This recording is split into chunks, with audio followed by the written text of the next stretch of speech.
ছোট ভাইজান প্রোগ্রাম করতো বা বড় ভাইজান জলসা করতে যাচ্ছে সর্বপ্রথম বা ফার্স্ট প্রতিটা জায়গায় উনি পৌঁছে যেত এবং আমাদের দলের দিক দিয়ে ছিল এই গ্রাম থেকে একটি মানুষ আজকে আমরা আমাদের দিক দিয়ে আমরা হারালাম। আমরা খুবই শোকা।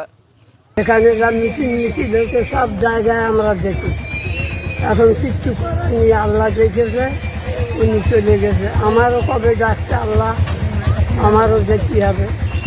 সহকর্মী আজকে উপরওয়ালার ডাকে সাড়া দিল এবং মানুষের ভিড় এবং নওশাদ সিদ্দিকী সাহেবও আসলো জয়নামাজ পড়তে।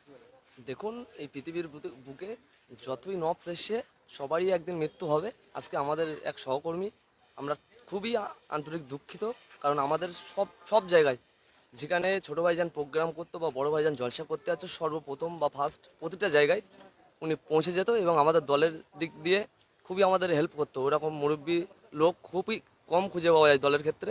দুটি মানুষ ছিল এই গ্রাম থেকে, একটি মানুষ আজকে আমরা আমাদের দিক দিয়ে আমরা হারালাম। আমরা খুবই শোকাতো।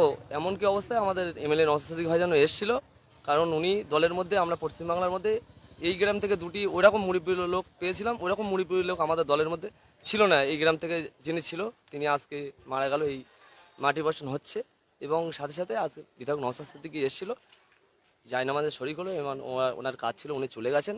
দেখুন, পৃথিবীতে যারা এসছে চিরস্থায়ী নয়। আমরা এসছি একদিন, যেতেও হবে একদিন, এতটুকুই। এই গ্রামে একটা চাচা 100 বছরে তিনি ভাইরাল ছিল।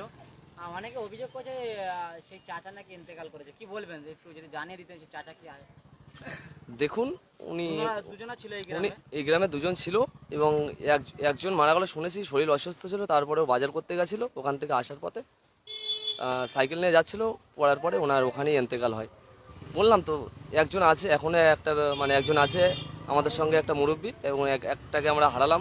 খুবই ওই দিক দিয়ে আমরা শোকাহত অবস্থায়, বলার কিছু নেই। তারপরে বলছি এতটুকু। আর কি বলবেন, এই পদ্মপুকুর গ্রামে আপনার একটা সহকর্মী আজকে উপরওয়ালার ডাকে সাড়া দিল এবং আপনার সঙ্গে সর্বসময় আইএসএফের মিছিলে বলেন এবং একাধিক জায়গায় যেতে দেখা গিয়েছে, কি বলবেন?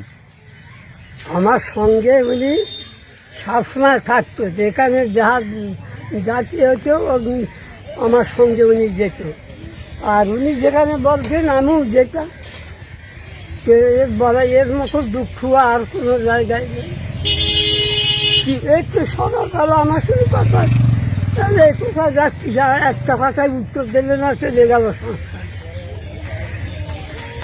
দুটো বেলা করছি, খবর এসেছে, আমি গোসল করছি, আর খবর এসেছে দুর্লভ মারা গেছে। কি বলবেন, আপনার একটা সহকর্মী ছিল এবং আপনার সাথী বললে ভুল হবে না, সে সাথী আজকে উপরওয়ালার ডাকে সাড়া দিল এবং কি বলবেন? আমার খুব ক্ষতি হয়ে গেল, কিছু করার নিয়ে আর কি করবো।